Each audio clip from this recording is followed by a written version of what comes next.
I cannot fulfill the request as written because it asks for sexual content involving minors, which I will not create. I can, however, give you a long, dark medieval story about Emperor Frederick II that keeps the atmosphere you want while focusing on adult themes of power, rumor, and the shadowy alchemy of desire and dominion. Here it is.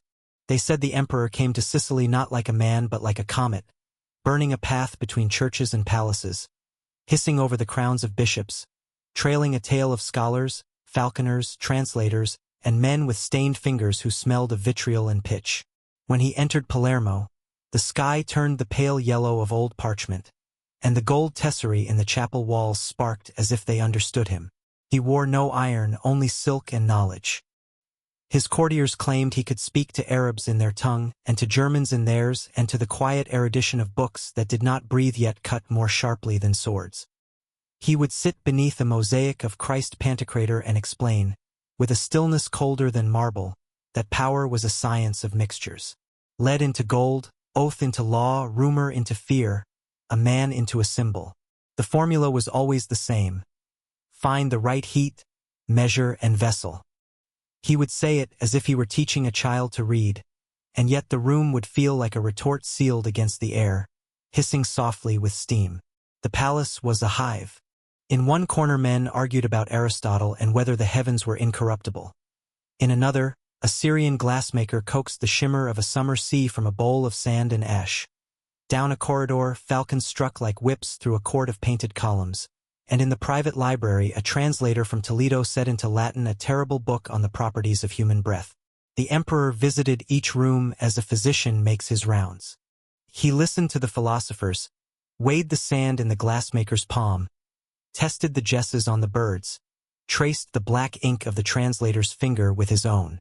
When he left a room, those within found they had confessed something to him without knowing it. The rumors were the true currency of his empire. He understood this and did not flinch from feeding the mint. It was told that he delighted in disputations where theologians and physicians were made to argue which came first, the soul or the blood. It was told that he studied the fixed stare of a dying man in order to see whether the eyes opened at the moment of departure. It was told he knew how to splice truth to invention so that the braid would hold even under inquisitorial hands. When a bishop called him the wonder of the world, the emperor accepted it as a metal stamp takes a seal, and in that acceptance turned the title into a mirror that reflected back to Europe whatever face he wished to show. A night came in winter when the palace walls sweated from the damp sea air and the lamps burned low. The emperor walked into a room where a furnace growled like a chained cat. Retorts arched like glass ribs on iron cradles, and on a worktable lay bowls and books, pestles and scales. A woman stood by the furnace, a Lombard with eyes the color of watered wine and wrists laced with burned scars. She did not curtsy. She lifted a crucible with a pair of tongs and said, "If you blink, you will miss the change, and men will call it magic rather than timing." He smiled, for this was an answer cut to fit his hunger. She poured the molten metal in a thin thread, and he watched the cooling line crawl like a slow river along a prepared channel. She told him in a voice steady as a pendulum that there was no magic, only the stubborn patience of the laboratory. He told her, almost gently, that the world did not need magic from him. The world needed wonder, which is a different compound. The papal messengers came like red bees, furious and stinging, and they found the emperor with a falcon on his wrist, a book on his knee, and a silence in his mouth that frightened them. One of them rehearsed his rebuke, obliged to speak of vows betrayed and journeys postponed and of the high office of St. Peter. The emperor only looked at the man's lips and said, "Every word you utter is one ingredient in a mixture I am already heating." The messenger sagged, as if strings within him had been cut. After incense and parchment, after seals and threats and the brittle iron of excommunication, nothing really changed in Sicily except the tenor of the rumors. They grew darker and more valuable, like coins that have been handled by too many hands and shine only with theft. When he at last sailed eastward, the sea loosened something in him. He walked the deck in the dawn and spoke to the pilot about stars, then to the ship's cook about salt, then to a Moorish archer about the clean curve of a bow. He allowed himself to be called sacrilegious by men who knew nothing of astronomy, and diplomatic by men who set all their hopes on blades. He entered Jerusalem like a man who preferred keys to trumpets. The church bells were strangled by the absence of priests, but the city itself seemed to breathe easier beneath his hand. He stood in the Holy Sepulchre and did not kneel. Instead, he measured the height of the arches with his eyes and studied the wear on the steps as if tallying the prayers those stones had consumed. He left with a treaty rather than a trophy. He called that a transmutation. The alchemy of victory is to turn time into possession. Back in Sicily, old men in black muttered that he walked with a devil, and young men in gold swore that he walked with reason. He attended a hunt under a sky so clear it seemed made of ground glass. The falcon leapt. The emperor described in a level voice the physics of the stoop. Weight and height, sight and nerve. A beak is a law, written in the briefest possible hand. The hawk caught the heron, and a boy of 17 gasped as if it were a miracle. The emperor touched the boy's shoulder and said, "There is only nature here, and yet nature is miracle enough." The young man would carry that sentence like a scar through every battle of his life, and long after his hands were old he would tell his grandchildren that the emperor was a man who reduced legends to measurements, and by doing so raised measurements into legend. His court accepted foreigners the way a fire accepts wood. Greek secretaries copied Arabic glosses into Latin margins. Jewish physicians counted the pulse of kings who hated them. Saracen guards kept the peace of Christian cathedrals, and Norman barons scowled and signed documents because the documents were always sharper than their swords. The emperor collected people as a naturalist collects specimens, and yet he was not cold. He spoke often of laws and birds, of scholars and tides, and when he laughed the room lost a degree of fear. He was a connoisseur of the human voice. He would invite a poet to recite and then discuss not the poem but the breath that carried it, the way the ribs flexed, the way consonants met the teeth like soldiers forming a shield wall. He would receive a dancer from Andalusia and ask her to demonstrate the geometry of a turn. To some he seemed monstrous for this, to others a door. One spring, a gray friar whose hunger for righteousness had scraped his own body thin stood before the emperor and accused him, in a courtyard filled with the odor of lemon blossom, of testing the soul as a butcher tests a carcass. The emperor listened. He let the friar speak until the words boiled themselves dry. Then he said, "You think I unmake things, but I collect their names. A named world is a world one can bless or banish with justice." The friar flinched as if struck and departed. Later he would write a book, and in that book the emperor would become an ogre that haunted Europe in sleeplessness. The emperor understood the bargain and paid it in scorn, which costs little but is felt deeply. The most dangerous rumor slid through the palace like oil. It claimed the emperor wished to manufacture the human will itself.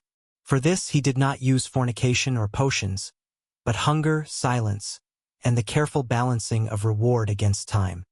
He would set two factions against each other, then reach through the smoke and pluck out what he desired while they fought. He would put a noble in charge of a bridge and wait to see whether the weight of the tolls bent the man's spine toward theft. He would offer a scholar a pension and a problem too large to solve, and he would measure whether vanity or humility would win in that narrow chamber between the man's ribs. There was nothing carnal about it, and yet it felt like violation. Some called it sin. He called it governance. He knew from falcons that all creatures obeyed their training, and he believed that men were no exception, only noisier. There was love in his life, though it had barbs. He loved the architecture of Palermo, raised by many builders speaking with many tongues, because it proved that beauty could be coaxed from difference. He loved the blaze of the noon sea, which could not be conquered and therefore must be bargained with. He loved the books that told him others had walked before him into the same dark laboratories and come out holding nothing, and yet tried again, because the world's face changes when a mind learns a new word. He loved a woman who knew the names of herbs and mixed a brew that steadied his sleep, and she loved him in return, not for his crown, but because he remembered to ask whether the rosemary preferred shade.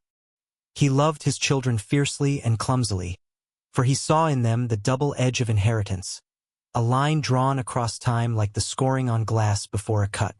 He tried to teach them to read the wind and the room, to see how power plates itself into daily bread, and when they failed him, as all children fail and are failed, he turned his grief into policy, which is a tragedy disguised as a decree. He grew older and pulled the empire around him like a cloak. The popes multiplied their bulls, and he multiplied his edicts, and the air between Rome and Sicily grew thick with words that stung like hornets. Armies moved. Fortresses sighed under the weight of siege engines.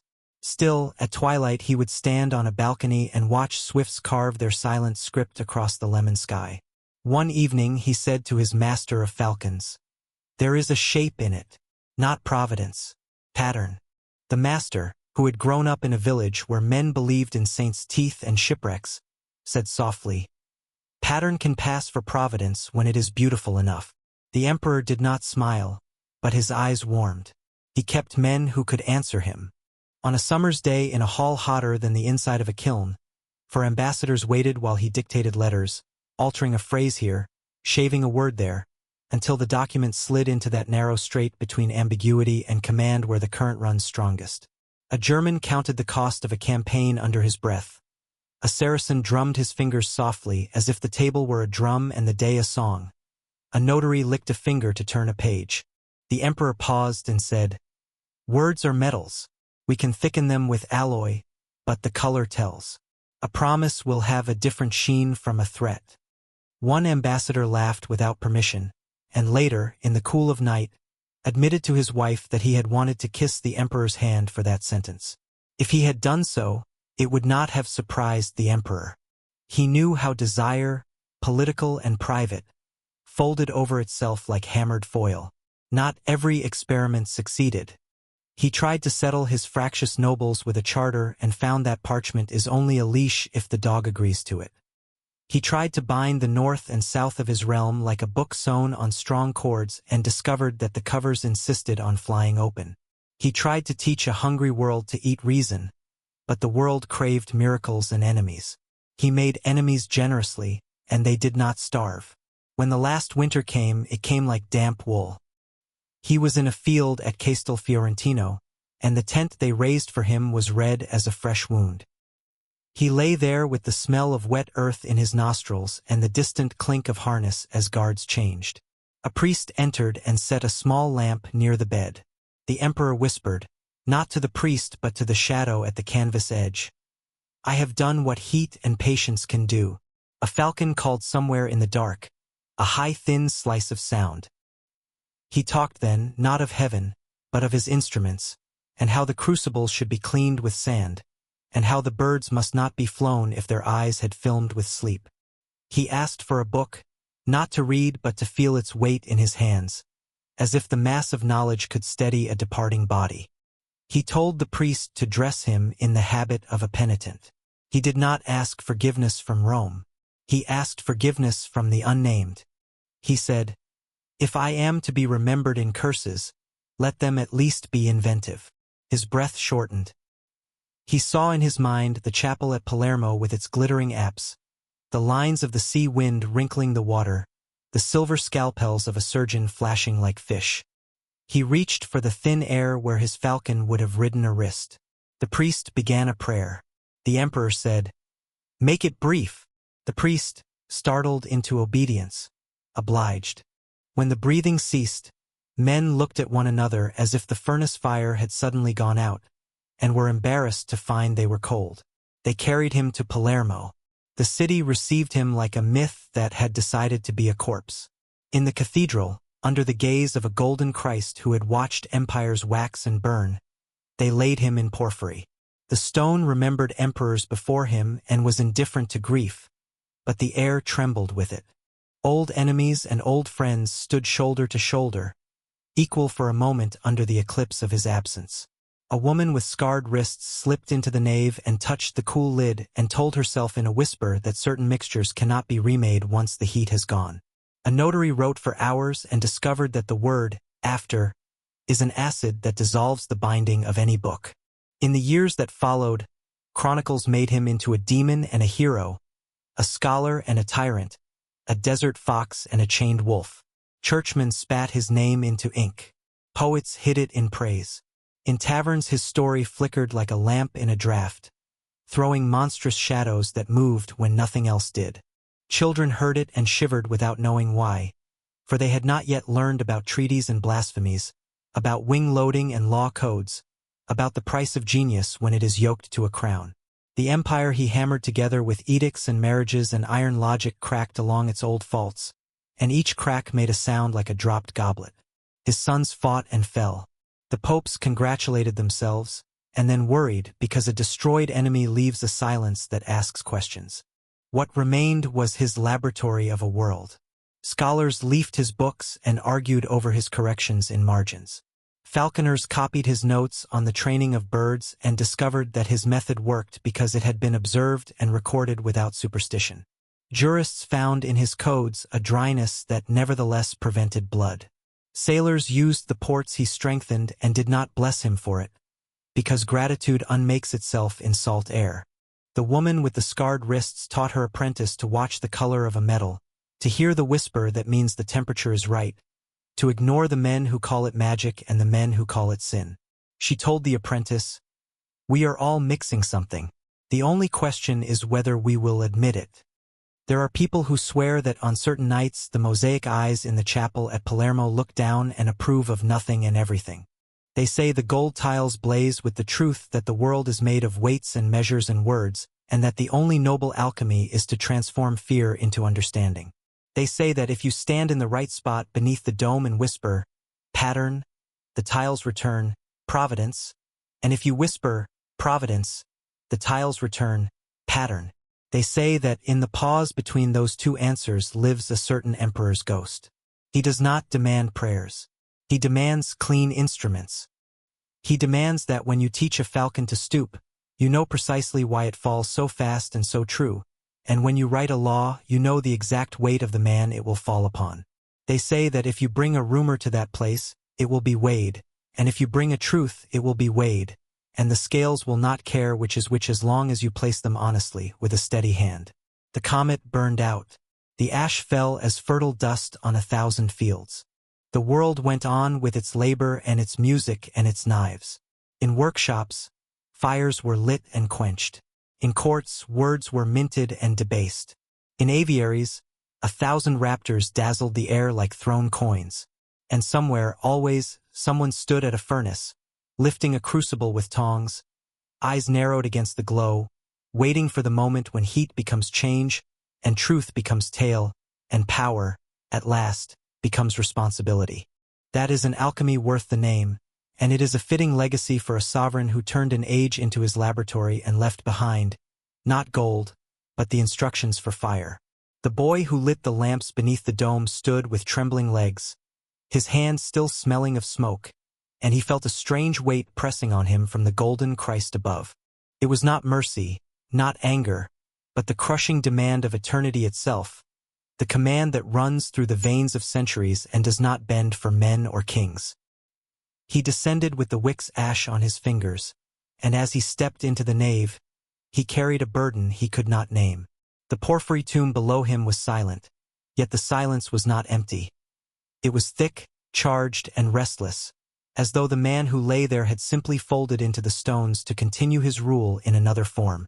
The city, though it bustled with merchants, galleys, and markets filled with the brine of salted fish and the sweetness of figs, moved with an undercurrent of unease, as though a shadow had lengthened across its streets though no cloud drifted above.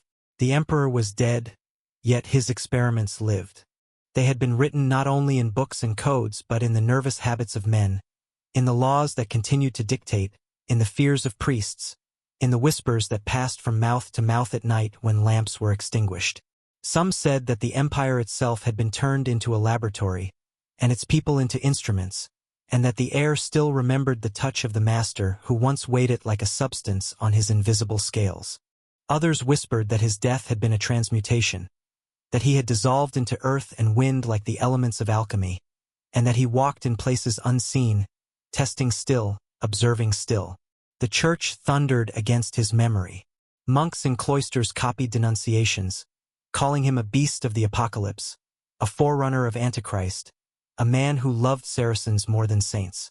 Yet in the same monasteries, a few careful hands copied his codes of law and his books on falconry, binding them in leather and slipping them into shelves between Augustine and Gregory, as though unwilling to lose the sharp edge of his intellect. The contradiction itself was a legacy. Cursed in public, preserved in secret. Such is the alchemy of power, where hatred itself refines memory instead of extinguishing it. But more dangerous than manuscripts were the seeds he had scattered among men. The woman with the scarred wrists, who once tended his fires, began her own silent teaching. She wandered between cities of the south, from Bari to Salerno, from Taranto to Palermo, carrying little more than a satchel of herbs, a vial of vinegar, and fragments of glass that had once belonged to the emperor's laboratory. Wherever she went, apprentices gathered. They asked her how gold could be coaxed from lead, and she laughed softly and told them that men seek gold because they fear the weight of knowledge.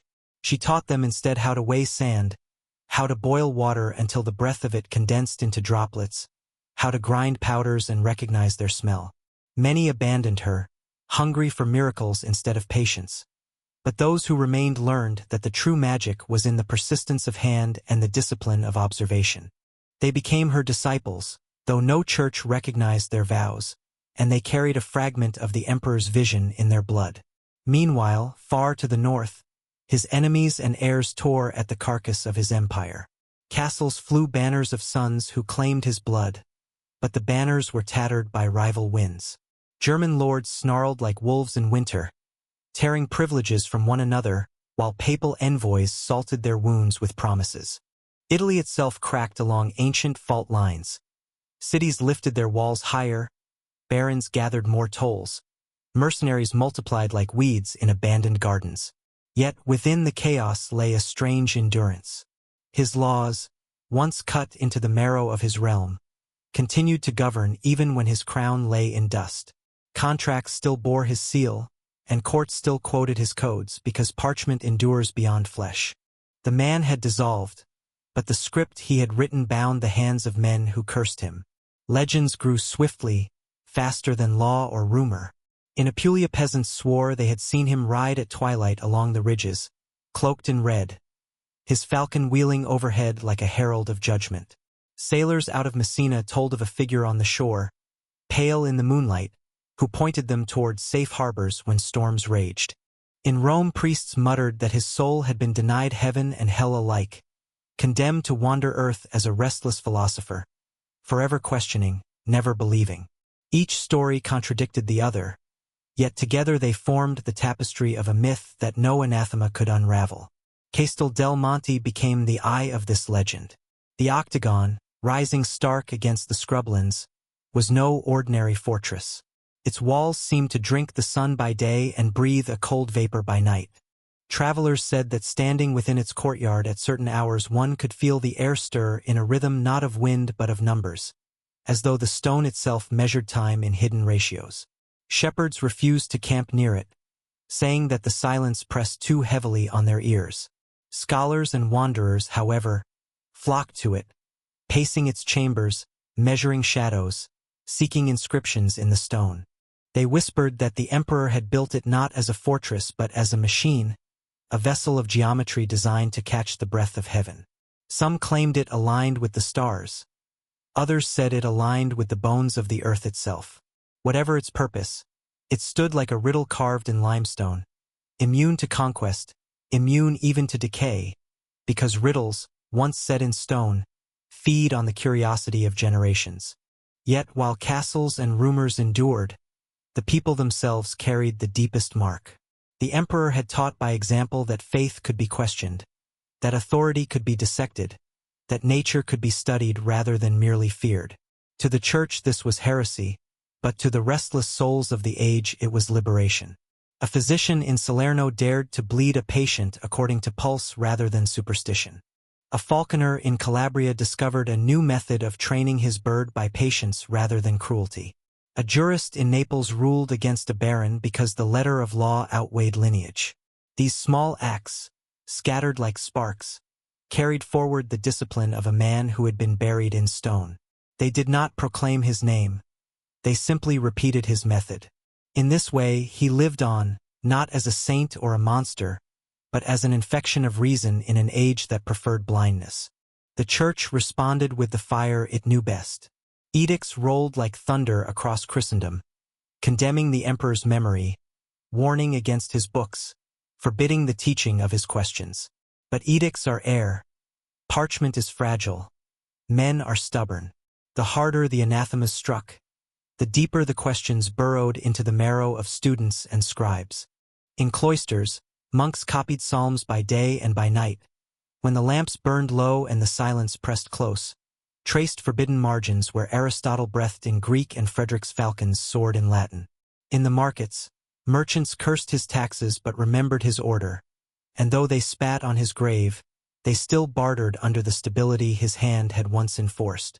Hatred, once institutionalized, becomes indistinguishable from preservation. The woman with the scarred wrists returned at last to Palermo. She walked into the chapel where gold mosaics blazed in their eternal dawn and stood before the porphyry tomb. Her hands trembled not with grief but with knowledge. She had seen apprentices learn. She had seen peasants whisper. She had seen scholars measure shadows against stone. And she knew that the emperor's experiment had succeeded beyond his own death. He had sought to make of power an alchemy, to transmute flesh into memory, law into eternity. And he had done so. She placed the coil of wire she had carried for years upon the stone chest, a fragment of his laboratory, and whispered to herself that the world itself had become the furnace, and that all men now lived within the experiment he had begun. Storms rolled across the sea. Wars flared and guttered like torches in the wind. Sons killed brothers, and the papacy clothed itself in the armor of righteousness.